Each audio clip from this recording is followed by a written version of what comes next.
माध्यमिक शिक्षा परीक्षा एसई को नतिजा सार्वजनिक। कोभिड महामारी अघिको तुलनामा नतिजा खस्किएको बोर्डको भनाई। रुसले युक्रेनमाथि आक्रमण सुरु गरेपछि विश्वका शक्ति राष्ट्रका छिमेकी मुलुकसँग संकेत। छिमेकीको दबाव सामनाका लागि नेपालले पनि सन्तुलित कूटनीति अपनाउनु पर्ने विज्ञहरूको सुझाव। स्टेट पार्टनरशिप प्रोग्राममा सहभागी नहुने सरकारको निर्णय तत्काल कार्यान्वयन नगर्न संसदीय समितिको निर्देशन। अस्ट्रेलियामा आयोजित सम्मेलनमा प्रधान सेनापति शर्माको सहभागिताबारे समेत जवाफ दिन माग। विश्वको अर्थतन्त्र आगामी वर्ष अझै खराब हुन सक्ने अन्तर्राष्ट्रिय मुद्रा कोषको आकलन। र ओलम्पिक छात्रवृत्तिका लागि नेपालबाट ब्याडमिन्टनका प्रिन्स दाहाल सहित 10 खेलाडी छनौट। नमस्कार, कान्तिपुर डायरीका साथमा साथी पूजनी र म पार्वता। समाचार विस्तारमा।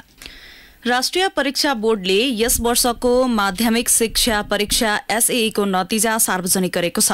कोरोना संक्रमण महामारी नियन्त्रणमा आएपछि पहिलो पटक भौतिक उपस्थितिमा भएको परीक्षाको नतिजा आज सार्वजनिक भएको हो। परीक्षामा सहभागी 4,73,111 जना परीक्षार्थी मध्ये 3.6 देखि 4 जीपीए ल्याउने विद्यार्थीको संख्या 9,633 छ।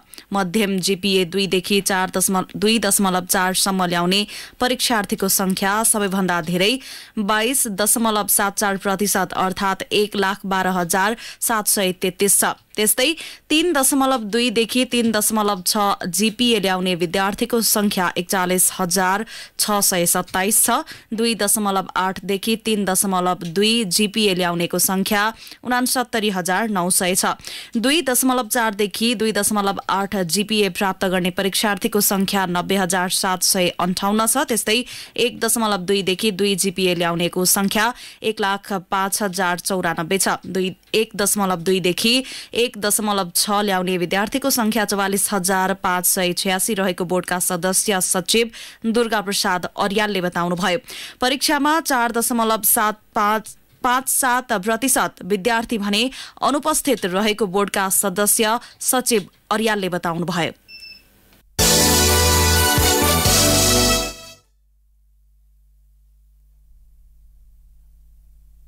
परीक्षामा 4,95,751 परीक्षार्थी मध्ये 22,640 जना परीक्षार्थी परीक्षामा अनुपस्थित भएको अवस्था छ र त्यो संख्यालाई हामीले प्रतिशतमा हेर्यौं भने 4.57% हुन्छ। त्यसैगरी अर्को सबभन्दा सानो जीपीए 0.8 देखि 1.2 सम्म ल्याउने विद्यार्थी संख्या 3,280 छ। त्यसलाई हामीले प्रतिशतमा हेर्दाखेरि 0.66% हुन्छ। यसैबीच कोभिड महामारी अघि र हालको नतिजा अनुसार एसईई को नतिजा केही खस्किएको देखिएको छ। 2075 सालको एसईईमा सर्वोत्कृष्ट जीपीए ल्याउने विद्यार्थी 3.83% रहेकोमा हालको परीक्षामा सो दर 1.94% मा झरेको छ। मध्यम जीपीए को रूपमा चिनिने 2 देखि 3.2 सम्म ल्याउने विद्यार्थी बढेका छन्।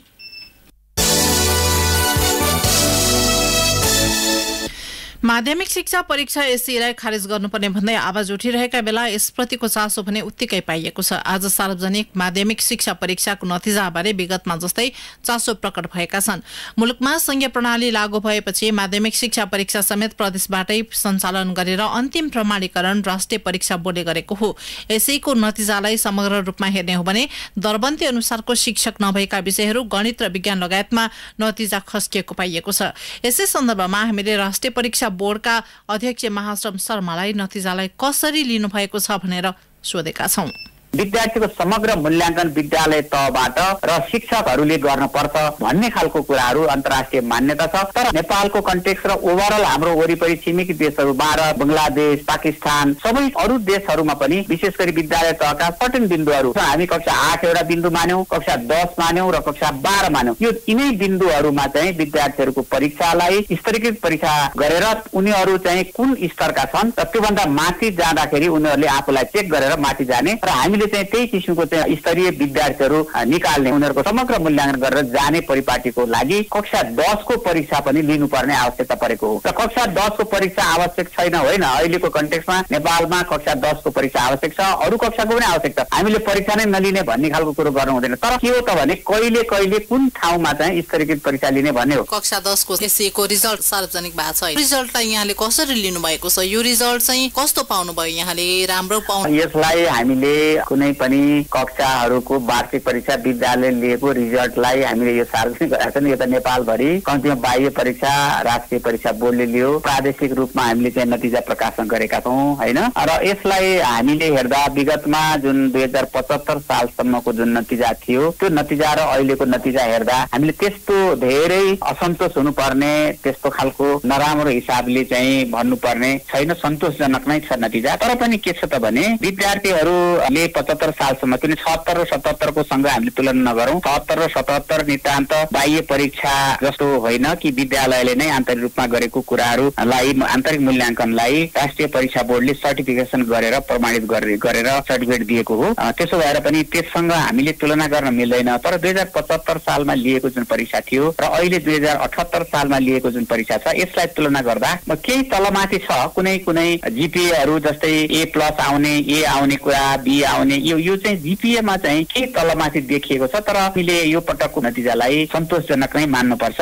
तर केही विषयहरू यस्ता छन् जुन विषयहरूमा विद्यार्थीहरूले धेरै अङ्क ल्याउन सकेनन् अथवा जिपिए चाहिँ कम जिपिए ल्याए, त्यो खालको स्थिति चाहिँ छ। हामीले विश्लेषण गरेर हेर्दाखेरि यसपटकको जस्तै उदाहरणको रूपमा विषय हामीले हेर्यौँ भने गणितमा धेरै उच्च स्तरको चाहिँ जिपिए ल्याउने विद्यार्थी भन्दा तल्लो स्तरको जिपिए ल्याउने अथवा लोअर ग्रेडको जिपिए ल्याउने विद्यार्थीहरू धेरै छन्। कुन विषयमा विद्यार्थीहरू कमजोर छन् र कुन विषयको कक्षा कोठा सुधार गर्नुपर्छ अथवा शिक्षण सिकाइमा सुधार गर्नुपर्छ भन्ने हो। त्यसपछि परीक्षा र कक्षा कोठालाई हामीले जोडेर हेर्नुपर्छ। त्यसो भएर पनि हामीले कक्षा कोठामा जुन हिसाबले शिक्षण सिकाइ हुन्छ त्यो शिक्षण सिकाइ गर्दाखेरि शिक्षकहरू नै ट्रेन हुन आवश्यक छ। शिक्षकहरूले चाहिँ कसरी शिक्षण सिकाइ गर्ने, कसरी प्रश्नपत्र निर्माण गर्ने, कसरी चाहिँ अब उत्तर पुस्तिका परीक्षण गर्ने, यो सम्पूर्ण विषयहरू चाहिँ शिक्षकहरूलाई ट्रेन गर्न आवश्यक छ। अझै पनि कतिपय विषयहरूमा चाहिँ हामीले शिक्षण सिकाइमा सुधार गर्न आवश्यक छ। हामी इभेन चाहिँ के छ भने माथिल्लो तहमा हाम्रा विषयगत शिक्षकहरू पनि नभएको विद्यालयहरू छन्, विषयगत शिक्षक छैनन्। जस्तै गणितका शिक्षकहरू कम छन्, हामीले गणित विषयहरूमा विद्यार्थी कमजोर भए, विज्ञानका शिक्षक चाहिँ कम छन्, विज्ञानमा चाहिँ विद्यार्थीहरू कमजोर भए। त्यसैले यस्ता हिसाबबाट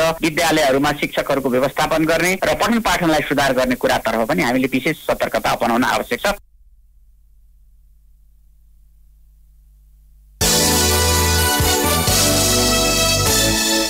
कान्तिपुर डायरीमा अब कान्तिपुर सविस्तार। कान्तिपुर सविस्तार। रुसले युक्रेनमाथि आक्रमण शुरू गरेपछि विश्वका शक्ति राष्ट्रका छिमेकी मुलुक सशंकित हुने गरेका छन्। शक्ति राष्ट्र बीचको द्वन्द्व र टकरावका कारण साना मुलुकलाई आफ्नो सार्वभौमिकता जोगाउन कठिन हुन सक्ने विश्लेषण भइरहेका छन्। यही पृष्ठभूमि र सन्दर्भमा विश्वका दुई ठूला अर्थतन्त्र भारत र चीन बीचको नेपालले पनि सन्तुलनको ठोस रणनीति बनाउन आवश्यक रहेको विज्ञहरूले सुझाव दिएका छन्। असंलग्नताको नीति र सन्तुलनको कूटनीतिलाई कायम राख्न सरकारले सतर्कता अपनाउनुपर्ने बेला भएको एक अध्ययनले निष्कर्ष निकालेको छ। रूस र युक्रेन युद्धका क्रममा विश्वमा जारी ध्रुवीकरणका बीच नेपाल र नेपाल जस्ता साना सार्वभौम सम्पन्न मुलुक सचेत रहन आवश्यक रहेको एक अध्ययनले देखाएको छ। नीति अनुसन्धान प्रतिष्ठान मार्फत विज्ञहरूको टोलीले गरेको अध्ययनले नेपालको कूटनीतिक अग्रसरता रणनीतिको आवश्यकतामा जोड दिएको छ। नीति अनुसन्धान प्रतिष्ठान मार्फत विज्ञहरूको टोलीले गरेको अध्ययनले नेपालको कूटनीतिक अग्रसरता रणनीतिको आवश्यकतामा जोड दिएको छ। नेपालले रूसले युक्रेनमाथि गरेको हस्तक्षेपको तत्कालै आलोचना गरेको थियो, जसमा दुवै मुलुक भारत र चीन हालसम्म पनि तटस्थ नै छन्। शक्ति राष्ट्रहरूको स्वार्थ विपरीत नेपालको क्रियाकलाप भयो भन्ने उनीहरूलाई लागेको अवस्थामा नेपालले कूटनीतिक सन्तुलन कायम गर्न सकेन भने विदेशी हस्तक्षेप हुने, देश विखण्डन हुने सम्मका खतरा आउन सक्ने शिक्षा युक्रेन घटनाले दिएको प्रतिवेदनमा उल्लेख छ। प्रतिवेदनले दिएको सुझावबारे टिप्पणी गर्दै नेपाली सेनाका पूर्व उपरथी डाक्टर पूर्ण सिलवाल, हामीले हाम्रो दीर्घकालीन अस्तित्वको रक्षाको लागि चाहिँ हामीले कतैपट्टि देखिने गरेर चाहिँ संलग्न हुने, कुनै सैनिक गुटमा संलग्न हुने, नेपालको भूमि चाहिँ कुनै एउटा पक्षलाई चाहिँ प्रयोग गर्नु दिएर चाहिँ अरूको विरुद्धमा त्यो प्रयोग भएको देख्यो भनेदेखि चाहिँ हामी पनि युक्रेन जस्तै सङ्कटमा जान सक्छौँ। त्यति नै भल्नेबल संवेदनशील पोजिसनमा हामी छौँ। अलिकति असंलग्न, तटस्थ, हाम्रो आफ्नो राष्ट्रिय स्वार्थ केन्द्रित परराष्ट्र नीति हामीले अपनाउनु पर्छ। अरू देशको मात्रै सुरक्षा चासो के रहेछ नेपालमा भनेर हामी तर्सित हुनुभन्दा पनि हाम्रो राष्ट्रिय सुरक्षा स्वार्थ के हो त्यसमा आधारित भएर हामीले चाहिँ हाम्रो परराष्ट्र सम्बन्धहरू सञ्चालन गर्न सक्यौँ भने हामी सही दिशामा चाहिँ अगाडि बढ्न सक्छौँ। नीति अनुसन्धान प्रतिष्ठानका कार्यकारी अध्यक्ष डाक्टर विष्णुराज उप्रेतीले नेपाल सरकार तथा परराष्ट्र मन्त्रालयलाई सुझाव दिने बताउँदै सुझावबारे सम्बन्धित पक्षले अलमल गर्दा मुलुकलाई दूरगामी असर पुग्ने बताउनुभयो। अध्ययन प्रतिवेदनप्रति राजनैतिक नेतृत्वको उदासीनताप्रति आफू जानकार रहे पनि मुलुकको स्वार्थ पहिलो प्राथमिकतामा राख्नुपर्नेमा उप्रेतीको जोड छ। संवैधानिक ठुल्ठुला आयोगहरूले दिएको सुझावहरूमा पनि गुनासोहरू सुनिराखिएको छ। दिँदाखेरि सुन्ने भन्ने चाहिँ अब नेपाल सरकारको कुरो हो, तर यसले राष्ट्रको हितमा काम गर्ने हुनाले हाम्रो अपेक्षा सुन्छ। परराष्ट्र मन्त्रालयले सुन्ला भन्ने नै हो। राजनीतिक रूपमा विवाद गर्ने अवस्था सृजना हुने हुँदैन। एउटा राष्ट्रिय राजनीतिक एकता बन्नुपर्ने त्यहाँ कता कति कमजोरी चाहिँ देखिएकै छ। नेपालले युक्रेनमाथिको रुसी हस्तक्षेपको विरोध गर्दै आफ्ना छिमेकीलाई पनि आफ्नो स्थानबारे स्पष्ट सन्देश दिए पनि आफू अनुकूलको अडान लिने प्रयास गर्नु गलत साबित हुने परराष्ट्र मामिलाका जानकार चन्द्रदेव भट्टको भनाइ छ। क्राइमिया घटनामा तटस्थ बसेको नेपालले हङकङमा चीनले सन् 2020 मा गरेको दमनमा बेजिङको समर्थनका बारेमा काठमाडौँले आफ्नो अनुकूल निर्णय लिएको भन्दै आलोचना भएका छन्। नेतृत्वमा आएका राजनैतिक दलको वैचारिक दृष्टिकोणका आधारमा मुलुकको निकटतामा परिवर्तन आउनु दूरगामी रूपमा घातक साबित हुने भट्टको भनाइ छ। नेपालको राजनीतिक दलहरूले जुन हिसाबले उहाँहरू विचारधाराको आधारमा विदेश नीति सञ्चालन गर्ने कोसिस गर्नुहुन्छ, त्यो विचारधाराको आधारमा विदेश नीतिलाई हामीले अगाडि बढाउने कोसिस गर्यो भने त्यो नेपालको लागि प्रत्युत्पादक हुन सक्छ। त्यो नेपालको लागि त्यति फाइदाजनक हुन सक्दैन। हाम्रो फरेन पोलिसी आइडियोलोजीको आधारमा हुने होइन, हाम्रो फरेन पोलिसी नेसनल इन्ट्रेस्टको आधारमा अगाडि बढाउनु पर्ने हो। युक्रेनले नेटो सदस्यता लिएमा मुलुकको सुरक्षामा चुनौती देखेको रुसको दृष्टिकोणका बीच नेपालले कुनै पक्ष विपक्ष लिने स्थिति आउने अवस्था नै सृजना हुन नदिन विज्ञले सुझाएका छन्। यद्यपि नेपाल सरकार र उच्च राजनीतिक नेतृत्वले अध्ययन प्रतिवेदनका निष्कर्षप्रति उदासीन हुने तथा त्यसलाई बेवास्ता गरेमा यो प्रतिवेदनको नियति पनि विगतका अन्य प्रतिवेदन जस्तै हुने आशंका छ। यसबीचमा सार्वभौमिकताको रक्षाका निम्ति आधुनिक विश्वमा नेपाललाई असंलग्नताको खाँचो सबैभन्दा बढी अहिले नै छ, जसबाट कुनै देश विशेषको पक्ष विपक्षमा लाग्नुको साटो मुलुकभित्र स्थिरता कायम गर्दै सन्तुलित कूटनीति र मित्रताले विद्यमान विश्व व्यवस्थाका चुनौतीको सामना गर्न सहयोगी हुने अपेक्षा गर्न सकिन्छ। रेडियो कान्तिपुरका लागि दिवा भट्टराई। कान्तिपुर सविस्तार। कान्तिपुर डायरीमा अब ब्रेकको पालो। ब्रेकपछि कान्तिपुर डायरीमा अब बाँकी प्रसंग। प्रतिनिधि सभाको अन्तर्राष्ट्रिय सम्बन्ध समिति र अमेरिकाको स्टेट पार्टनरशिप प्रोग्राम एसपीपी रद्दको औपचारिक पत्र पठाउन सरकारलाई निर्देशन दिएको छ। समितिको आजको बैठकले एसपीपीबाट बाहिरिने निर्णय कार्यान्वयनमा भइरहेको ढिलाइबारे सरकारको ध्यान आकर्षण गराएको हो। समिति सभापति पवित्र निरौलाले समितिले पटक पटक एसपीपीको विषयमा अमेरिका र नेपालबीच विभिन्न समयमा पत्रचार भएको प्रतिलिपि उपलब्ध गराउन माग गर्दा पनि बेवास्ता गरिएकोमा आपत्ति जनाउनु भयो। उहाँले भन्नुभयो, अमेरिकालाई चाहिँ यो एसपीपी प्रोग्राम चाहिँ नेपाल भागीदार बन्न सक्दैन अथवा नेपाल त्यसलाई स्वीकार्दैन भनेर चाहिँ पत्रचार गरियोस् भन्ने खालको कुरा चाहिँ नेतृत्वमा पठाएका थिए। त्यसलाई कार्यान्वयन होस् भन्ने खालको गरी पत्रचार भएको कुराहरू चाहिँ आएको थियो र ती पत्रचारको छाया कपी चाहिँ हामीलाई प्राप्त होस् समितिलाई र त्यो समितिले चाहिँ ती छाया कपीलाई अध्ययन गरेर एउटा निर्णयमा चाहिँ हामी पुग्छौँ भनेर हामी कागज पत्रको छाया कपी माग्न कोसिस गर्यौँ र त्यो चाहिँ हामीले 3 चोटिसम्म पत्र पठाउँदा पनि हामीलाई प्राप्त भएन। मन्त्री परिषद बैठकबाट नेपालमा एसपीपी कार्यक्रम रद्द गर्ने निर्णय भएको करिब 1.5 महिना हुँदा पनि सरकारले एसपीपी रद्दको विषयमा अमेरिकालाई औपचारिक पत्र पठाएको छैन। चौतर्फी विरोधपछि सरकार एसपीपी लागू गर्ने विषयबाट ब्याक भएको थियो। एसपीपी रद्दको औपचारिक पत्र पठाउन प्रधानमन्त्री शेरबहादुर देउवालाई सत्तापक्षकै नेताहरूले पनि आग्रह गर्दै आएका छन्। त्यस्तै अस्ट्रेलियामा आयोजित इन्डो पेसिफिक सम्मेलनमा नेपाली सेनाका प्रधान सेनापति प्रभुराम शर्मा सहभागिता भएको विषयबारे जानकारी माग गरिएको सभापति निरौलाले बताउनुभयो। र अहिले अस्वस्थ खालको चाहिँ एउटा खबर पनि आइरहेको थियो जुन चाहिँ प्रधान सेनापति चाहिँ अस्ट्रेलियाको एउटा सम्मेलनमा चाहिँ जानु भएको हो। त्यो सम्मेलन चाहिँ को बारेमा चाहिँ पनि के हो जानकारी पाऊँ, त्यो गएको हो कि होइन, के विषयमा जानुभएको हो, त्यसमा के छलफल भए र को सहभाग भए र के निर्णय भयो, घोषणा के भए अथवा त्यसको चाहिँ निर्णयहरू चाहिँ के भयो भन्ने खालको कुरो पनि त्यो जानकारी लिनका लागि चाहिँ पत्रकारहरूले निर्णय गरेका छन्। समितिको अर्को बैठक भोलिका लागि बोलाइएको छ।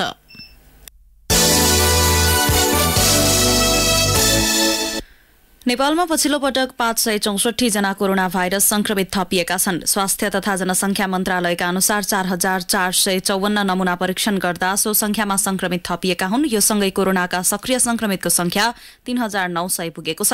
मन्त्रालयका अनुसार पछिल्लो पटक थप 1 संक्रमितको मृत्यु भएको छ। संक्रमित मध्ये 32 जनाको आईसीयू र 2 जनाको भेन्टिलेटरमा उपचार भइरहेको मन्त्रालयले जनाएको छ। यसैबीच मन्त्रालयले पछिल्लो समय काठमाडौँ उपत्यका सहित देशका विभिन्न जिल्लामा प्रदूषित खानेपानीका कारण झाडा पखाला तथा हैजा जस्ता रोगको संक्रमण बढेकाले सावधानी अपनाउन आग्रह गरेको छ।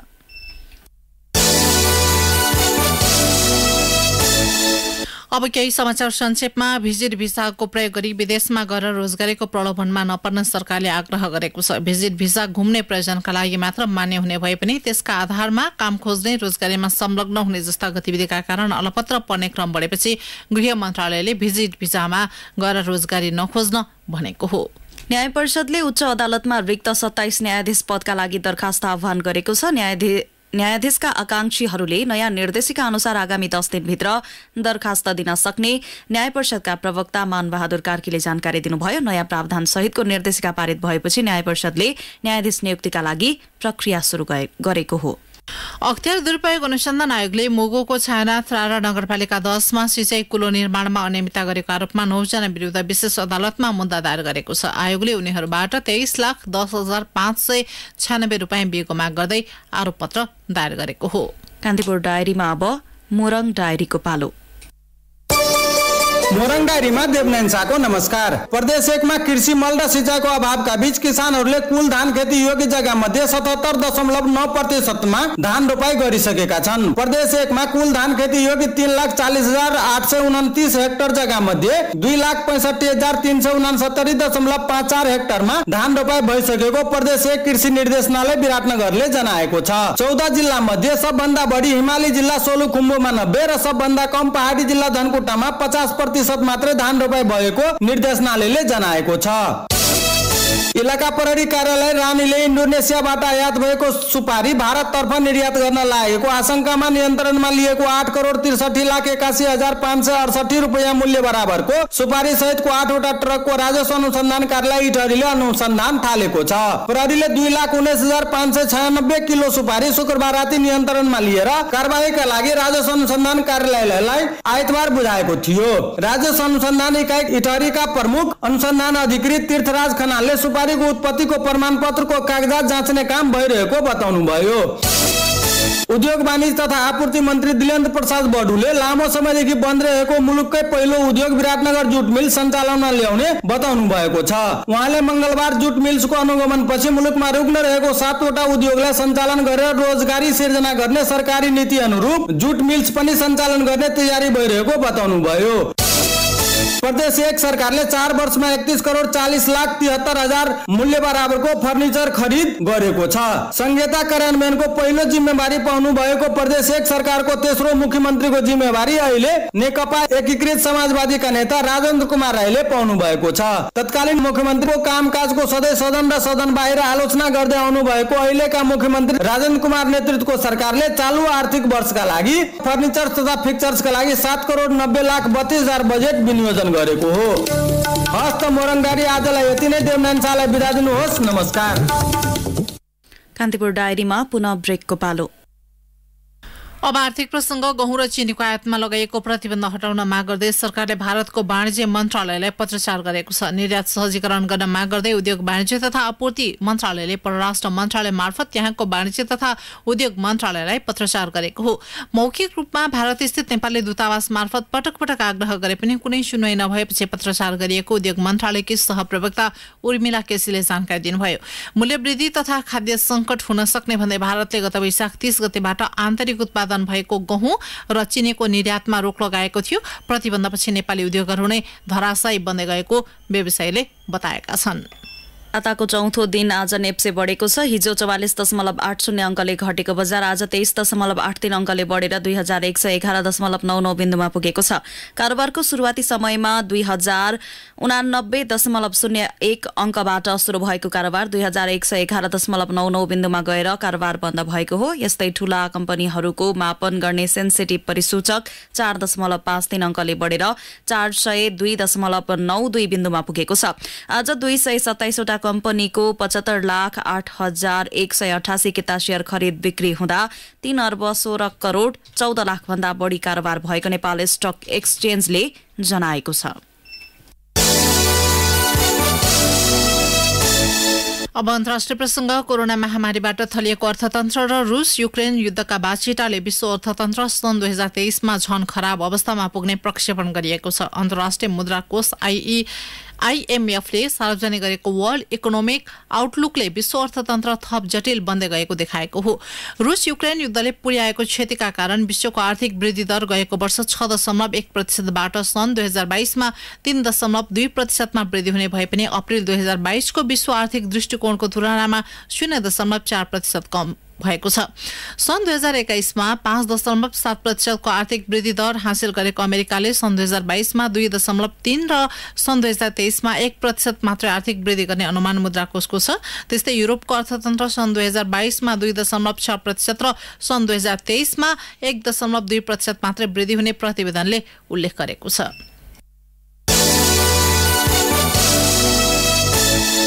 रूसले जर्मनी र अन्य मध्य युरोपेली देशहरूलाई ग्यास आपूर्तिमा कटौती गरेपछि ग्यासको मूल्य बढेको छ। रूसले युक्रेनमाथि आक्रमण गरेपछि युरोपेली ग्यासको मूल्य 7% बढेको अन्तर्राष्ट्रिय सञ्चार माध्यमले जनाएका छन्। सो ग्यासको मूल्य वृद्धि 1 वर्ष अघिको तुलनामा झण्डै 6 गुणा बढी हो। आलोचकहरूले रूसी सरकारले ग्यासलाई राजनैतिक हतियारको रूपमा प्रयोग गरेको आरोप लगाएका छन्।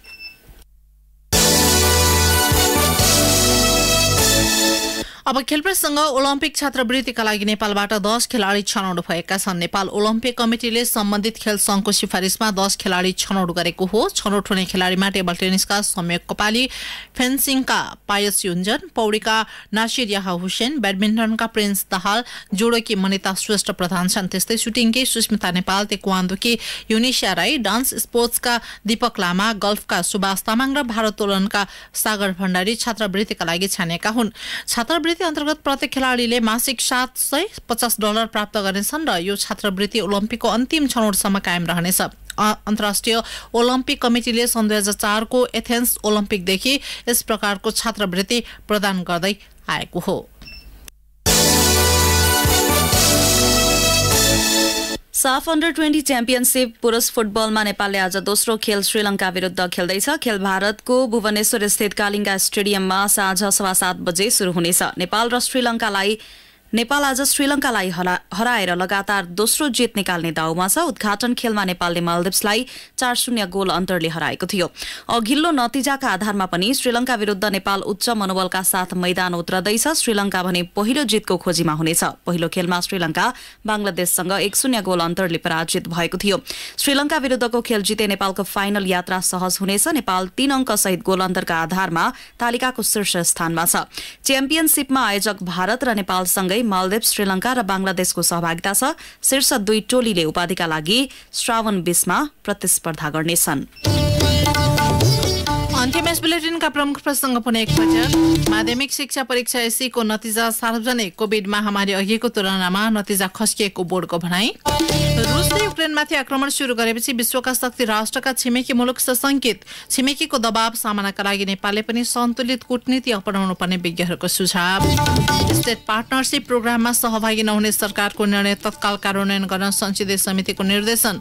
अस्ट्रेलियामा आयोजित सम्मेलनमा प्रधान सेनापति शर्माको सहभागिताबारे समेत जवाफ दिन माग। विश्वको अर्थतन्त्र आगामी वर्ष अझै खराब हुन सक्ने अन्तर्राष्ट्रिय मुद्रा कोषको आकलन र ओलम्पिक छात्रवृत्तिका लागि नेपालबाट ब्याडमिन्टनका प्रिन्स दाहाल सहित 10 खेलाडी छनौट। हवस् त यिनै प्रसङ्गसँगै कान्तिपुर डायरीको यो बुलेटिन यही सकिन्छ। 8 बजे सेक्युरिटी एन्ड क्राइम डायरी हुनेछ। पुजनी र म पार्वता आज्ञा माग्छौं। नमस्कार।